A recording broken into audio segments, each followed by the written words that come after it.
अस्सलाम वालेकुम। आज का जो टॉपिक हमारा अंडर डिस्कशन है वो है स्टैंडर्ड टेम्पलेट लाइब्रेरी।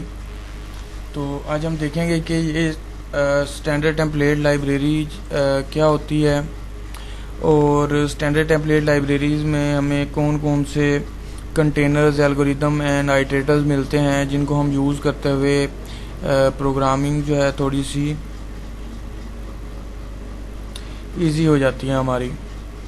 तो ये प्री डिफाइन इसमें चीज़ें मौजूद हैं स्टैंडर्ड टेम्पलेट लाइब्रेरी में सी प्लस प्लस की। हम उनको स्टडी करेंगे कि कौन कौन से कंटेनर्स हैं हमारे पास और कौन कौन से एल्गोरिदम्स हैं जिनको हम यूटिलाइज़ कर सकते हैं। तो स्टैंडर्ड टेम्पलेट जो है हमारे पास सेट ऑफ क्लासेस है जिसमें हमारे पास कुछ ना कुछ कॉमन डाटा स्ट्रक्चर या फंक्शंस अवेलेबल होते हैं, जिनमें हमारे पास डाटा स्ट्रक्चर्स हैं, लिंक लिस्ट होती हैं जिसको यहाँ पर लिस्ट कह रहे हैं, स्टैक है, अरेज है, मैप है, वेक्टर्स हैं। उसके अलावा और काफ़ी सारे डाटा स्ट्रक्चर्स अवेलेबल हैं इस एसटीएल में। तो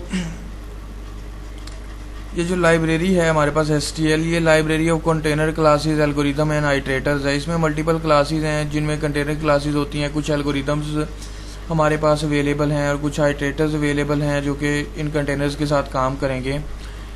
तो इसके अंदर ज़्यादातर जो भी कंपोनेंट हैं इस लाइब्रेरी के वो सारे के सारे पैरामीटराइज हैं कि आप उसको पैरामीटर पास कर देते हैं, टेम्पलेट पैरामीटर पास कर देते हैं जो कि टाइप डिफाइन कर देता है कि किस टाइप का डाटा उस लाइब्रेरी में हम मैनेज करेंगे, उस क्लास में हम मैनेज करेंगे, तो उसको फिर आगे फर्दर हम यूज़ कर लेते हैं।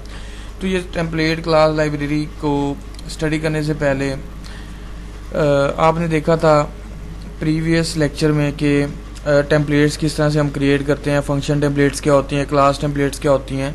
तो ये जो स्टैंडर्ड टेम्पलेट लाइब्रेरी है ये उन्हीं टेम्पलेट्स के ऊपर बेस करती है जो हमने क्लास टेम्पलेट्स पहले स्टडी कर ली हैं कि कैसे क्रिएट होती हैं।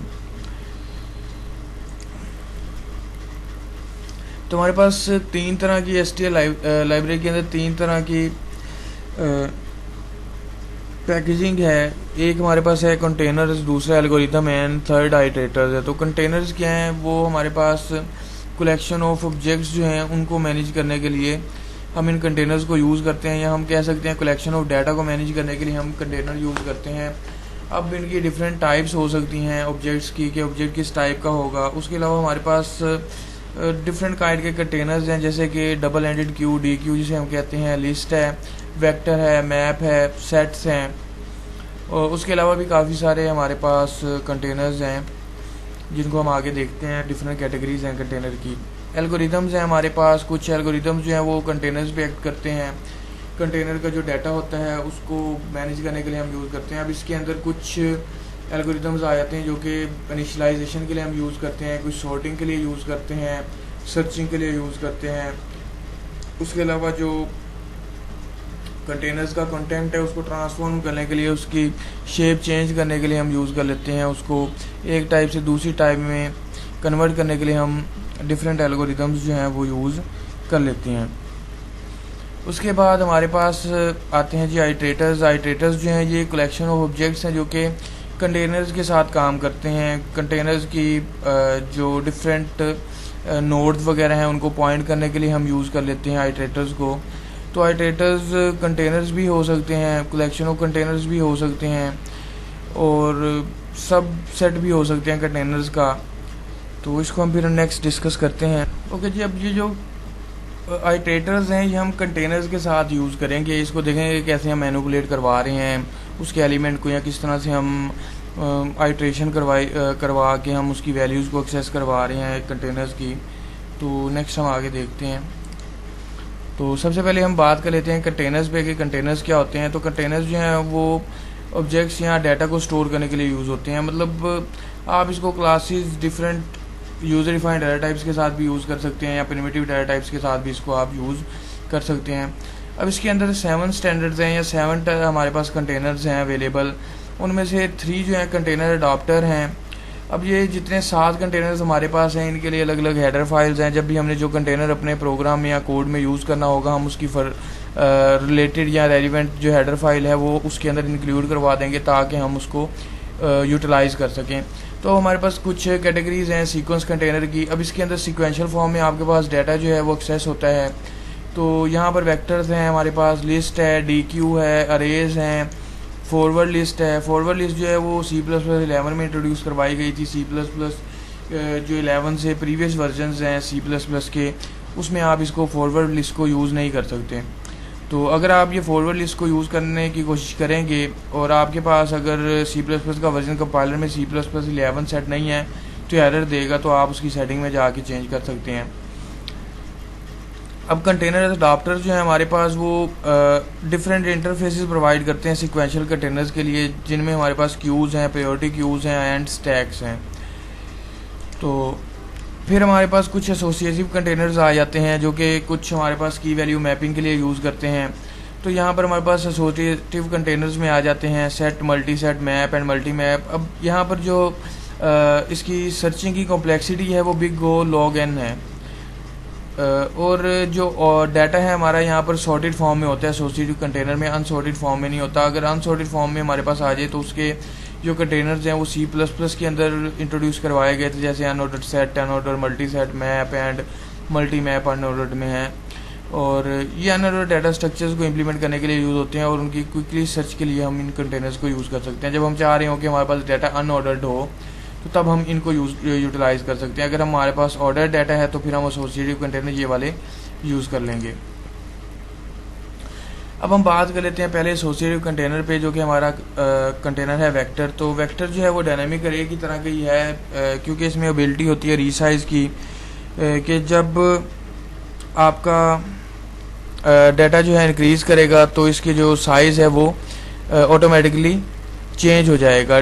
साइज़ जो है वो, अब जो वेक्टर है वो डायनामिक अरे की तरह ही है। इसमें एबिलिटी है कि ये अपने आप को खुद ही रीसाइज कर सकता है। जैसे हम एलिमेंट्स में ऐड करवाते जाएंगे इसका साइज जो है वो इंक्रीज़ करता जाएगा।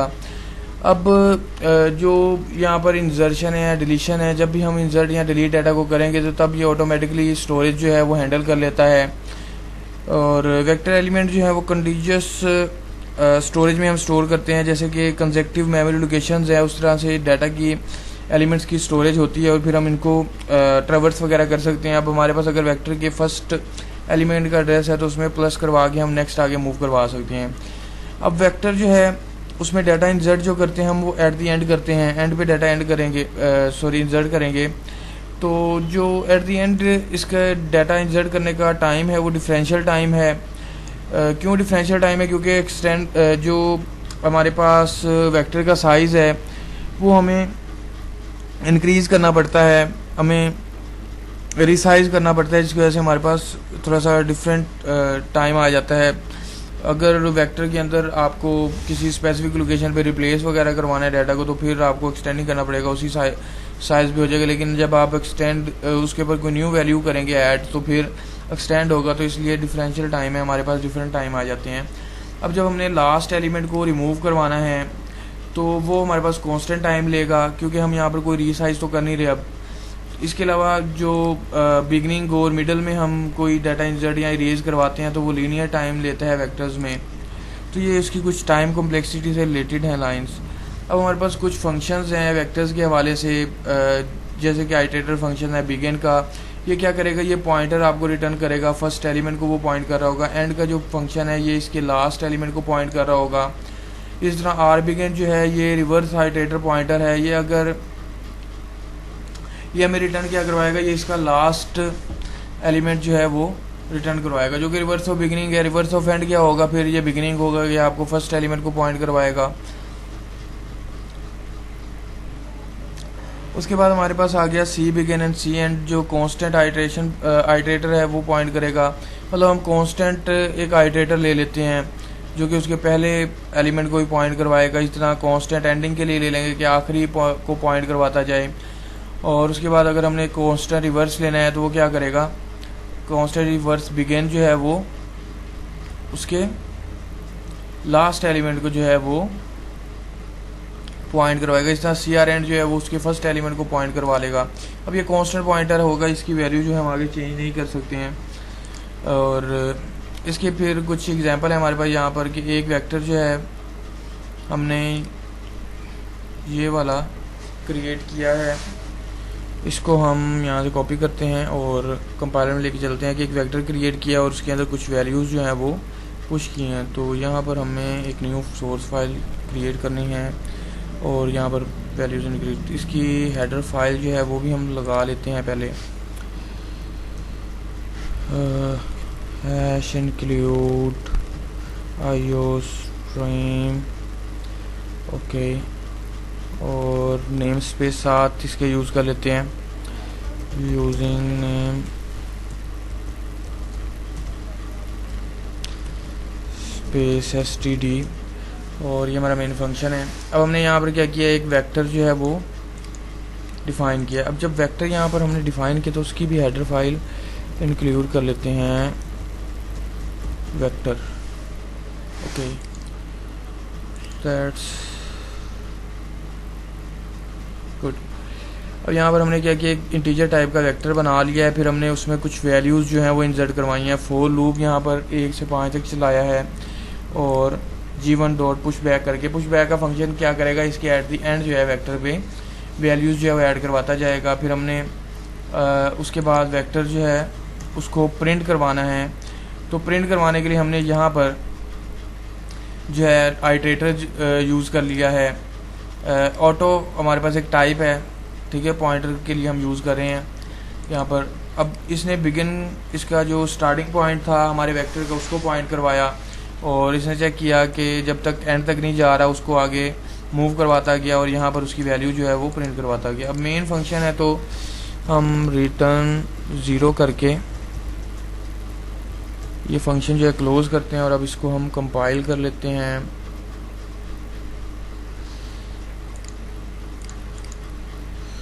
और यहाँ पर फोल्डर क्रिएट कर लेते हैं।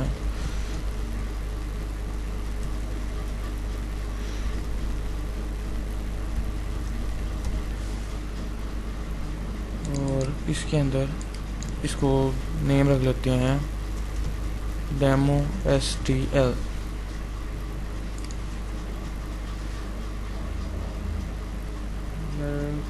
नाउ वेट,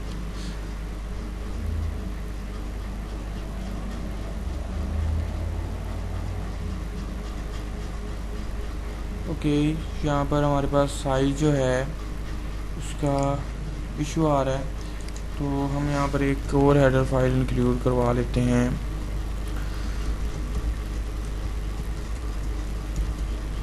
आइटरेटर नाउ, अब चेक करते हैं कि शायद इसकी वजह से कुछ एरर था। नहीं, ये हमारे पास जो है आई को ये रिकॉग्नाइज नहीं कर रहा है, तो इसका मतलब ये है कि ऑटो जो है हमारे पास ये C++C++1 में अवेलेबल है, और हमें इसकी वर्जन जो है यहाँ से चेंज करनी पड़ेगी। तो हम कंपाइलर सेटिंग में इसका कोड जनरेशन है, और यहाँ पर हमारे पास स्टैंडर्ड है C++11 का, ये सिलेक्ट कर लिया है। अब हम क्या करते हैं, इसको एग्जीक्यूट करते हैं, तो ये आगे रन हो गया। इसने हमें क्या किया कि इसने वैल्यूज़ जो हैं वो यहाँ पर शो करवा दिए हैं। आउटपुट आ गया हमारे पास 1 2 3 4 5। इसी तरह उसने सी बिगिन सी एंड जो है ये वाला, ये हमें प्रिंट करवा दिया है। ओके, ये आउटपुट हमारे पास आई है। अब जो प्रीवियस दूसरा कोड जो है हम वहाँ से उठा लेते हैं। अब यहाँ पर हमने क्या किया कि यहाँ पर हमने उसका कांस्टेंट ले लिया है, बिगिन और एंड वाला, और यहाँ पर हम क्या कर लेते हैं, इसको कॉपी करके डेव में जाके पेस्ट करते हैं। अब ये जो सी एंड वाला हमारे पास सी बिगिन वाला आइटरेटर था, हम उसको भी यूज़ कर लेते हैं। तो यहाँ पर हमारे पास ये डिफरेंट आइटरेटर्स हैं जिसके थ्रू हमने क्या किया, उसको प्रिंट करवाया है। तो ये हमारे पास प्रिंट करवा रहा है, ठीक है। ये कांस्टेंट पॉइंटर के थ्रू ले लिया है। अब जब आपने CR बिगिन और एंड किया है तो उसके अंदर फिर चेंज कर दिया उसने इसको, कि जो आपके पास स्टार्ट था उसको एंड पे ले गया है, और एंड वाले को क्या किया है, स्टार्ट पे ले आया है। और इसी तरह इसने फिर इसके साथ दोबारा इसी तरह किया है काम, ठीक है, कि कांस्टेंट वाले को उसने पॉइंट कराना स्टार्ट कर दिया है। तो इसको आप ट्राई कर लेंगे अब खुद से।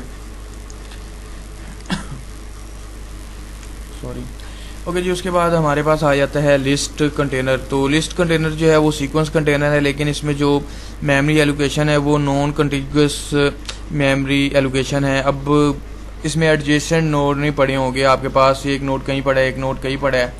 तो इसके अंदर फिर हर नोड के पास नेक्स्ट का एड्रेस है। तो इस तरह ये कंपाइल जो हमारा वेक्टर था उसकी निस्बत ज़रा स्लो है। स्लो क्यों है? क्योंकि एड्रेस कंप्यूटेशन में थोड़ा सा टाइम रिक्वायर्ड होता है।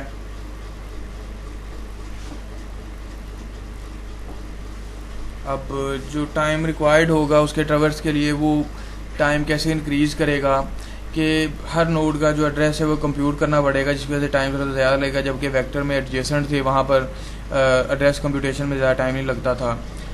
तो इस तरह इसके अलावा हमारे पास जो है हम लोग इंसर्शन और डिलीशन जो है वो क्विकली इसके अंदर परफॉर्म करवा सकते हैं। अब लिस्ट जो है हमारे पास, लिस्ट जो सिंपल हम यूज़ करेंगे वो हमारे पास डबली लिंक लिस्ट होगी, जबकि हम जो फॉरवर्ड लिस्ट यूज़ करेंगे वो हमारे पास सिंगली लिंक लिस्ट होगी। आपने ये डाटा स्ट्रक्चर में पढ़ा होगा, ठीक है। नहीं तो ये डबली लिंक लिस्ट के अंदर हर नोड के पास नेक्स्ट नोड का एड्रेस भी होता है और प्रीवियस का भी होता है, जबकि सिंगली लिस्ट में सिर्फ हमारे पास नेक्स्ट नोड का ही एड्रेस होता है हर नोड के पास। अब इसके कुछ फंक्शंस हैं, जैसे फ्रंट है, बैक है, पुश फ्रंट, पुश बैक।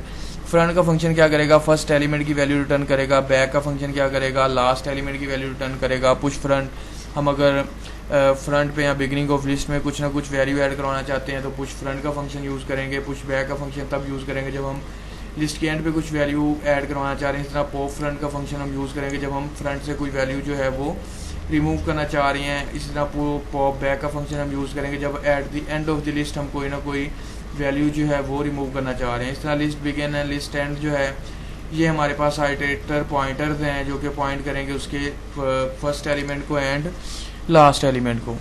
फिर एम्प्टी का फंक्शन है जो कि चेक करेगा कि लिस्ट एम्प्टी है या नहीं है। और इंसर्ट का फंक्शन है, अगर हम किसी एलिमेंट को स्पेसिफिक लोकेशन पे ऐड करवाना चाह रहे हैं तो फिर हम ये इंसर्ट का फंक्शन ऐड करवाएंगे। अब जो इसको लोकेशन देंगे उस लोकेशन पे जाके ऐड करवा देगा। अगर हम इसको 2 देते हैं तो ये सेकंड एलिमेंट से पहले करेगा, इसकी लोकेशन क्या हो जाएगी? 2 हो जाएगी। इरेज का फंक्शन क्या करेगा? रेंज ऑफ एलिमेंट या सिंगल एलिमेंट को रिमूव करवाने के लिए यूज़ होते हैं। हम इसके अंदर हम पास करवा देते हैं इसका पैरामीटर और हम उसको रिमूव करवा सकते हैं। फिर असाइन है हमारे पास जो कि कोई न्यू वैल्यू जो है वो रिप्लेस करवाना चाह रहे हैं किसी भी एलिमेंट की, हम जिसका रेफरेंस को यहाँ पर देंगे उसकी वैल्यू हम यहाँ से रिप्लेस कर सकते हैं। रिमूव का फंक्शन जो है ऑल एलिमेंट जो है लिस्ट में वो रिमूव करवा देगा। रिवर्स का फंक्शन जो है लिस्ट को रिवर्स कर देगा। साइज़ का फंक्शन नंबर ऑफ़ एलिमेंट दे देगा कि उस लिस्ट के अंदर कितने मैक्सिमम एलिमेंट अवेलेबल हैं। इस तरह सोर्ट का फंक्शन जो है वो सेंडिंग सॉर्टिंग कर देगा। ये सारे फंक्शन लिस्ट के साथ आप यूज़ कर सकते हैं। अब हमारे पास एक एग्जांपल है यहाँ पर ये लिस्ट की, कि लिस्ट का शो का फंक्शन एक क्रिएट किया है, उसमें लिस्ट पास किया, आइटरेटर बना लिया है, फिर आइटरेटर के थ्रू आइटरेट करवाते गए हैं, लिस्ट की हर वैल्यू को यहाँ पर शो करवा दिया। तो इसी फंक्शन को हम डेव में कॉपी कर लेते हैं। सॉरी, हमें ये वाला फंक्शन चाहिए यहाँ से, सॉरी ये वाला। तो मैं इसको लिखने की बजाय यहाँ पर से कॉपी कर रहा हूँ ताकि टाइम थोड़ा सा बचा रहे और रिकॉर्डिंग ज़्यादा लंबी ना हो जाए। अब ये देखें यहाँ पर जब हम लिस्ट यूज़ करें तो लिस्ट के लिए हेडर फाइल एक इंक्लूड करवा लेंगे, लिस्ट एश इंक्लूड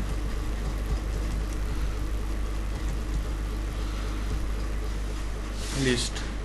अब लिस्ट एक हमने यहाँ पर पास करवा दी, लिस्ट का आइटरेटर बना लिया। आइटरेटर के अंदर हमने क्या कहा कि बिगिन से एंड तक चलाओ और आगे फिर उसको प्रिंट करवाते हैं। यहाँ पर आप ऑटो भी यूज़ कर सकते हैं, लेकिन आइटरेटर अगर ये वाला यूज़ करना चाहें फिर आप इस तरह से भी इसको यूटिलाइज़ कर सकते हैं।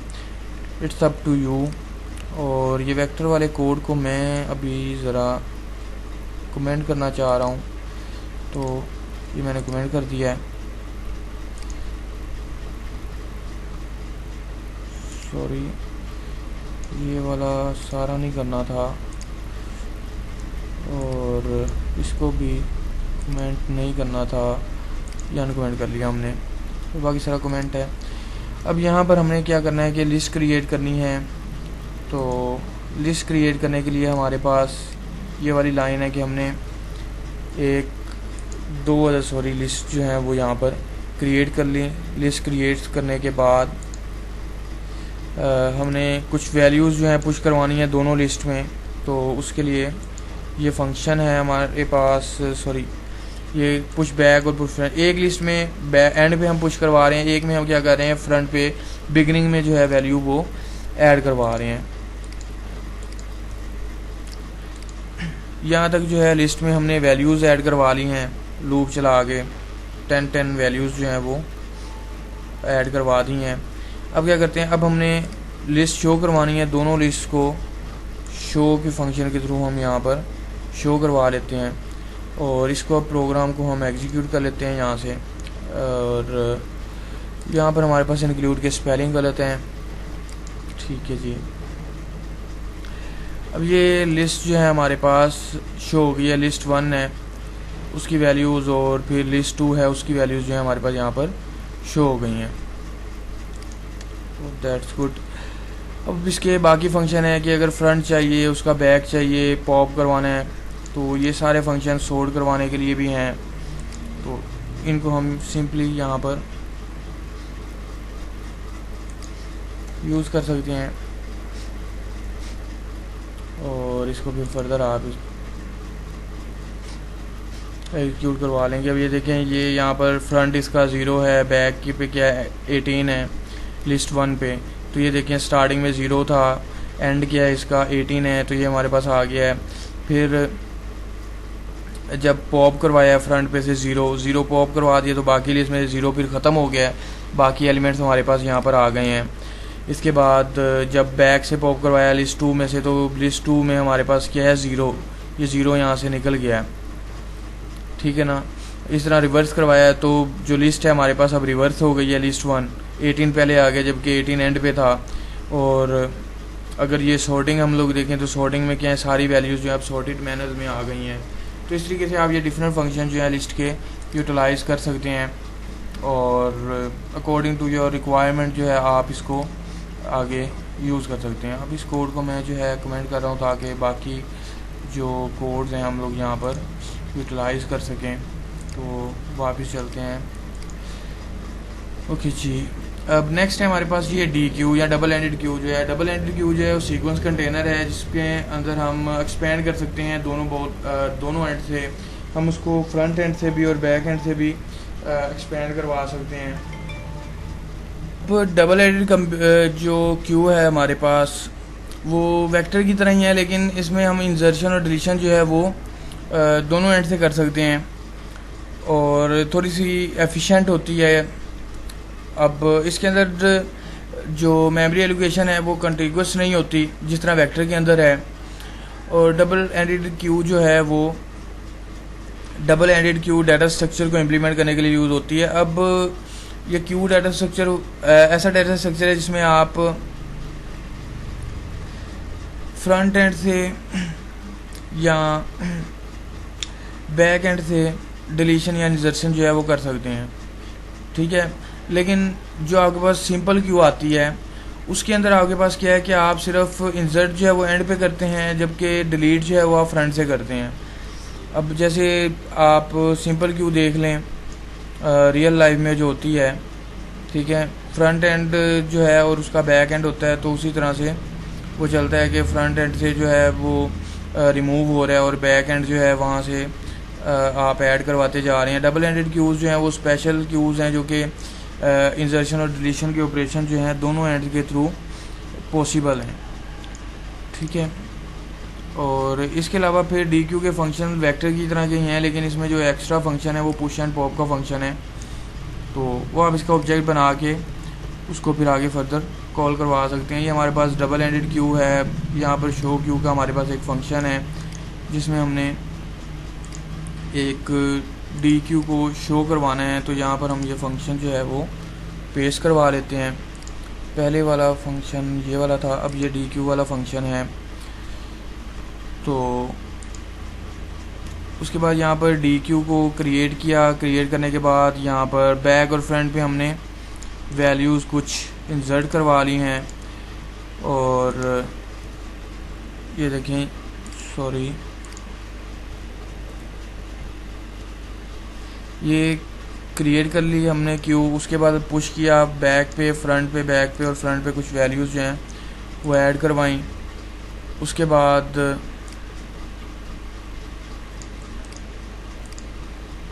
हम इसको शो करवा लेते हैं, यहाँ तक शो करवा लिया। उसके बाद उसका साइज़ निकाल लिया, मैक्सिमम साइज़ ले लिया। जो इंडेक्स 2 है वो हमने चेक कर लिया कि 2 पे कौन सा हमारे पास वैल्यू पड़ी हुई है। फ्रंट हमने निकाल लिया, बैक इसका जो है वो गेट कर लिया, पॉप करवा लिया फ्रंट से। फिर हमने क्यू जो है वो शो करवा ली। उसके बाद हमने बैक से पॉप करवाया और फिर क्यू जो है वो शो करवा ली है। तो हमारे पास ये डिफरेंट ऑपरेशंस हैं, इसके ऊपर हम परफॉर्म कर सकते हैं। अब यहाँ पर हमारे पास क्या है, डी क्यू का हमने हेडर फाइल नहीं इंक्लूड की यहाँ पर।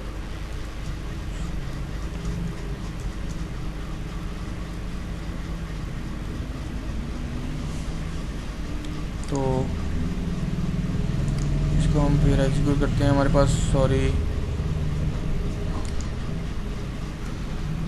आई थिंक ये हेडर इसकी बनेगी। ओके, ये इसने डी क्यू जो है वो पहले शो करवाया, फिर उसका साइज़ 4 था।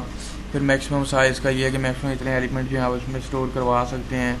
फिर 2 पे एलिमेंट क्या है आपके पास 0 1 2 पे 10 पड़ा हुआ है 2 इंडेक्स पे। फिर इस तरह फ्रंट इसका 15 है, बैक इसका क्या है 30 है। फिर जब हमने फ्रंट से पॉप करवाया 15 पॉप करवा दिया तो लिस्ट ये थी, बैक से करवाया तो 30 करवाया, तो फिर हमारे पास क्यू ये बच गई। तो ये हमने देखा था डी क्यू को हम कैसे क्रिएट कर सकते हैं। और अब यह क्या है कि इंट यहाँ पर लिखने का मतलब क्या है कि इंटीजर टाइप का डाटा आपका इस डी क्यू के अंदर स्टोर होगा। अगर आप इसको फ्लोट कर देंगे तो फ्लोटिंग पॉइंट डाटा जो है वो डी क्यू मैनेज करेगा।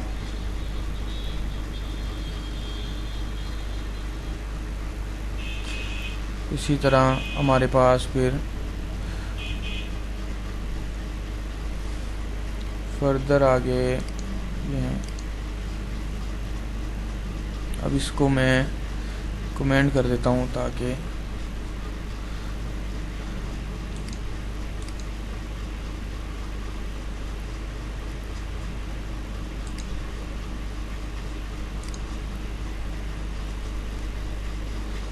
और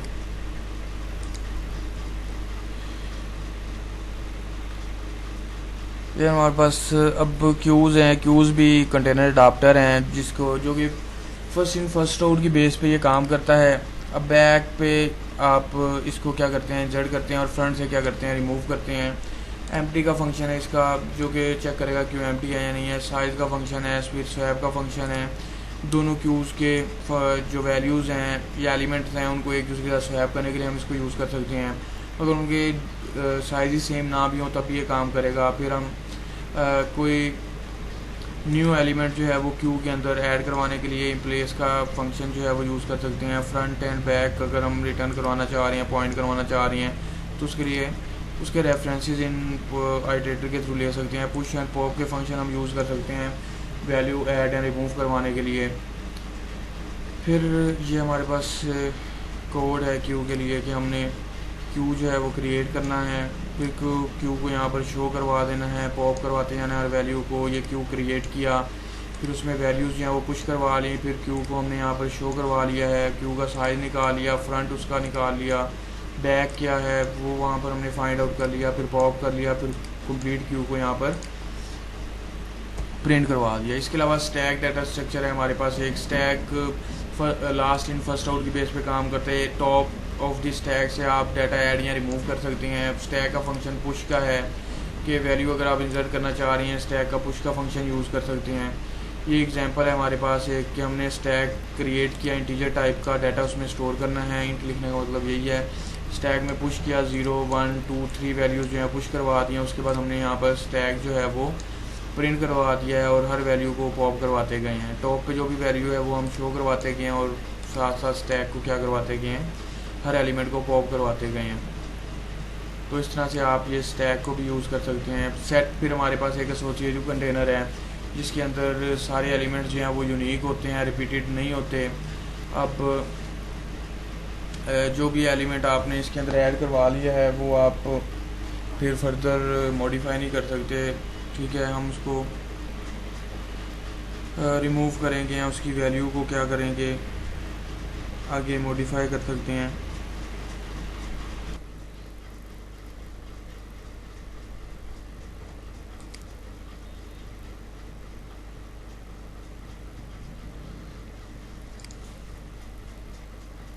ठीक है, प्रोजेक्ट के आपने कर लिए थे क्वेश्चन, आई थिंक वो आपको क्लियर हो गया होगा। और ठीक है, फिर अगर कोई क्वेश्चन नहीं है तो फिर मैं इस मीटिंग को एंड कर देता हूँ। अगर कोई क्वेश्चन है तो फिर आप पूछ सकते हैं, उसको डिस्कस कर लेते हैं। बस यही था, ये ट्राई कैच एंड थ्रो का आपको आइडिया होना चाहिए था। अब ये ट्राई कैच एंड थ्रो जो है वो आप अपनी मर्ज़ी से अपने प्रोजेक्ट के अंदर भी यूज़ कर सकते हैं। जो आपने प्रोजेक्ट बनाना है वहाँ पर अगर फाइल ओपन नहीं होती तो वहाँ पर एक्सेप्शन कोई आएगी तो आप उसको भी हैंडल कर सकते हैं।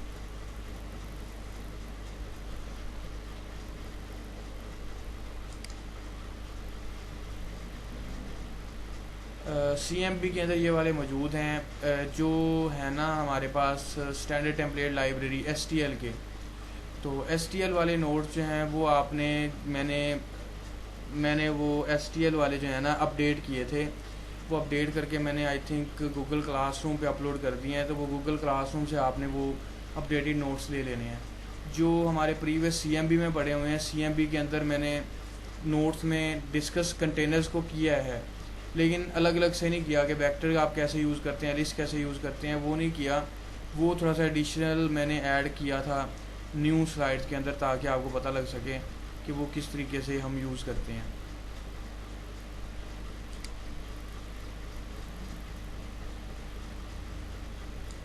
ठीक है, फिर मैं मीटिंग एंड कर देता हूँ। अल्लाह हाफिज़। बाकी मैं रिकॉर्डिंग सेंड कर देता हूँ आपको, तो आप लोग वहाँ से स्टडी करें।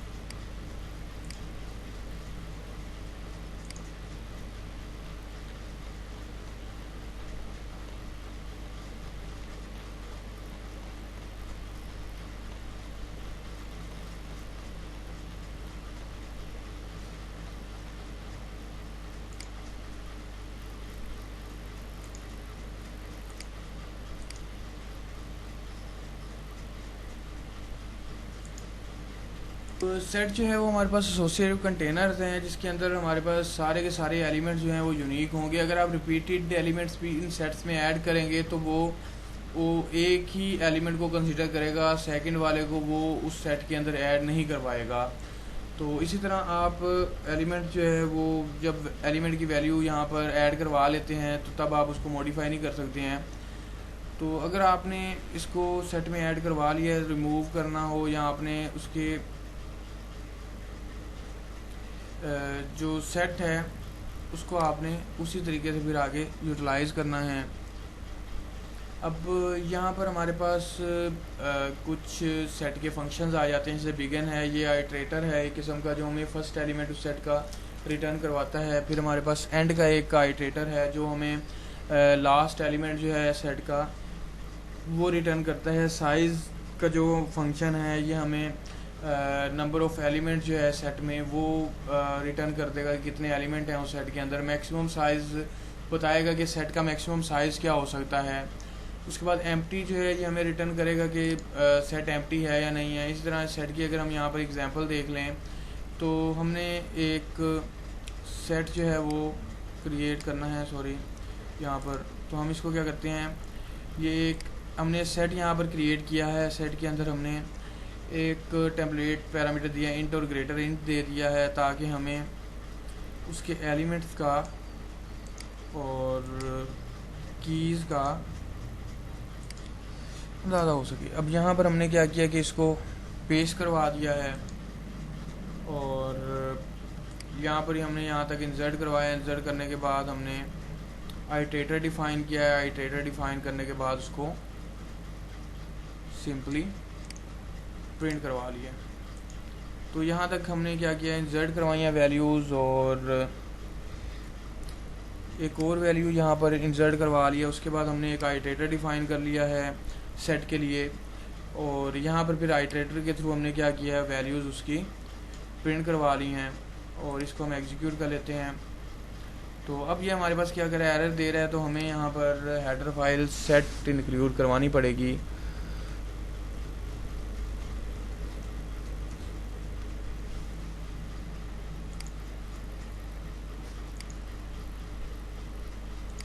और अब हम इसको क्या कर सकते हैं, आगे फर्दर यूटिलाइज कर सकते हैं। तो ये सेट हमारे पास एक क्रिएट हुआ है, जिसको हमने क्या करवा लिया है, प्रिंट करवा लिया है। और अब मैं इस सेट को जो है वो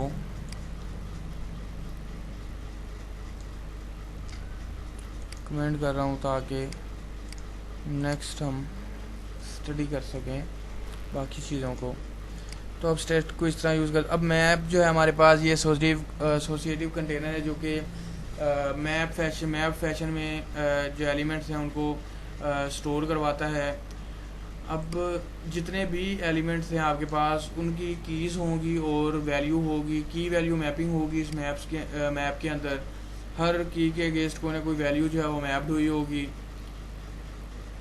अब कोई भी दो वैल्यूज़ जो हैं उनकी सेम की वैल्यू नहीं होगी इसके अंदर। इसके कुछ बेसिक फंक्शंस हैं, जैसे बिगिन का आइटरेटर है, एंड आइटरेटर है, उसके बाद साइज़ आइटरेटर है, मैप का साइज़ रिटर्न करवाएगा, मैक्सिमम साइज़ कितना होगा इसका, एम्प्टी है या नहीं है। पेयर इंसर्ट जो है, ये न्यू एलिमेंट जो है मैप में इंसर्ट करवाने के लिए हम यूज़ करते हैं। की और वैल्यू जो है उसकी वो स्पेसिफाई करेंगे इसके अंदर। इसी तरह इरेज जो है वो किसी ख़ास पोजीशन से एलिमेंट जो है वो रिमूव करवाएगा। इसके अलावा अगर हम किसी की वैल्यू के थ्रू रिमूव करवाना चाहें तो फिर हमें वहाँ पर उसकी की वैल्यू देनी पड़ेगी इरेज फंक्शन को। क्लियर का फंक्शन यूज़ करेंगे तो ये तमाम एलिमेंट जो हैं वो मैप के रिमूव कर देगा। ये हमारे पास एक एग्जांपल है कि मैप हमने क्रिएट किया, उसमें कुछ वैल्यूज़ जो हैं वो इंसर्ट करवाई हैं, और इसको हम यहाँ पर फिर डेव में पेस्ट करवा लेते हैं। सॉरी, ये मैप हमने क्रिएट किया है, इंटीजर टाइप की होगी और वैल्यू भी क्या होगी उसकी, इंटीजर टाइप की होगी। ये हमने इंसर्ट करवाया है उसके अंदर पेयर, ठीक है, की वैल्यू मैपिंग के थ्रू। और यहाँ पर हम क्या करते हैं, आइटरेटर डिफाइन करके वैल्यूज़ जो हैं वो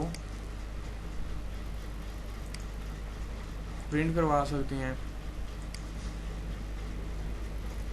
तो हमने यहाँ पर क्या किया, इसको पेस्ट करवाया। अब यहाँ पर ये कुछ बुलेट्स हमारे वो वहीं से आ गए हैं, इनको हम क्या कर लेते हैं, रिमूव करते जाते हैं।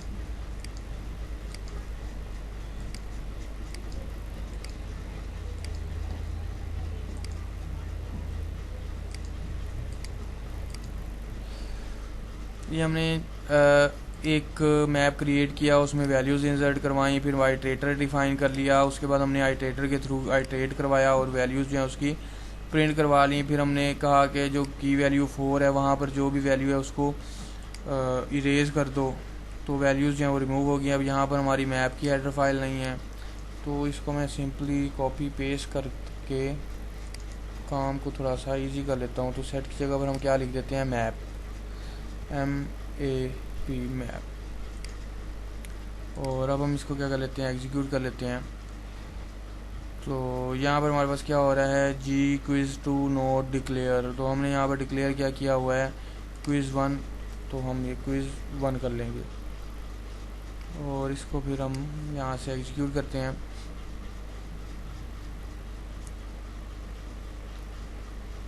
सॉरी कि ब्रैकेट का इशू है हमारे पास।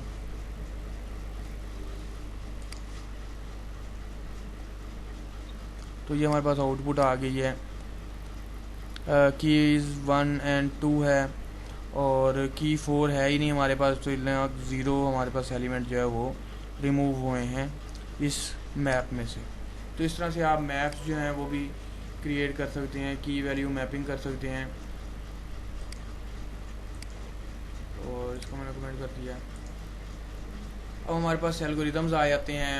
हमारे पास कुछ एल्गोरिदम्स जो हैं वो डिफरेंट फंक्शनैलिटी के लिए STL लाइब्रेरीज के अंदर अवेलेबल हैं। उसमें कुछ एल्गोरिदम्स हमारे पास सॉर्टिंग के हैं, सर्चिंग के हैं, कुछ STL के और इम्पोर्टेंट एल्गोरिदम्स हैं, रेस के एल्गोरिदम हैं, पार्टीशन ऑपरेशंस के कुछ एल्गोरिदम हैं, वाल रे क्रॉसेस के ऊपर, न्यूमेरिक डाटा टाइप के ऊपर वर्क करने के लिए कुछ हमारे पास एल्गोरिदम्स हैं जो कि STL लाइब्रेरी की एल्गोरिदम की कैटेगरी के अंदर फॉल करते हैं। अब हम देखते हैं सॉर्टिंग का एक एल्गोरिदम है हमारे पास।